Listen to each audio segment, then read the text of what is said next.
দুনিয়াতে কেউ আপন হয় না। যে বউ আপন 2 ঘন্টা আপন থাকেতে 4 ঘন্টা ঝগড়া করে, আছে না নেই?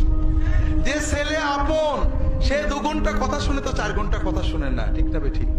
যে ভাই আপন সে ভাই 2 ঘন্টা আপন আর 2 ঘন্টা পর। যে বাবা আপন, যে সবচেয়ে আপন মা আপন, সেও দেখা যাচ্ছে আরেক ভাইয়ের কথা শুনে পর হয়ে যায়, হয় না? হয় না হাজেরিন? দুনিয়াতে কেউ 16 আনা আপন হয় না।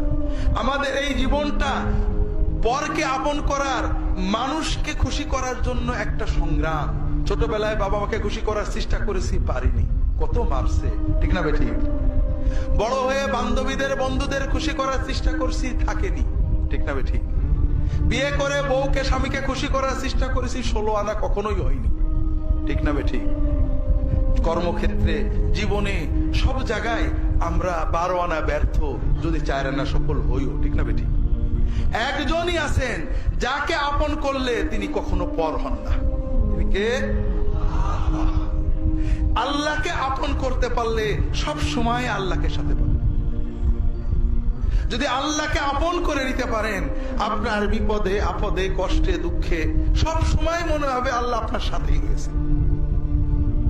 যে বেদনা কারোর কাছে বলা যায় না, বউয়ের কাছে বলা যায় না, মায়ের কাছে বলা যায় না, যে আনন্দে কাউকে শরীক করা যায় না, যদি আল্লাহকে আপন করতে পারেন সেই আনন্দে আল্লাহকে শরীক করতে পারবেন, সেই বেদনার কথা আল্লাহর কাছে বলে বুকটাকে হালকা করতে পারবেন।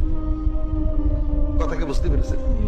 কাজেই ভাইয়েরা, আসেন না সবাই নিয়ত করি যে এত সহজ কাজ আমরা নিয়ত করলাম, আল্লাহ আমার বাকি জীবন যতটুকু আছে, একদিন হোক আর 100 বছর হোক, আমি তোমার ওলি হওয়ার চেষ্টা করব। আল্লাহ তাআলা সকলের নিয়ত কবুল করে নিন, আমিন।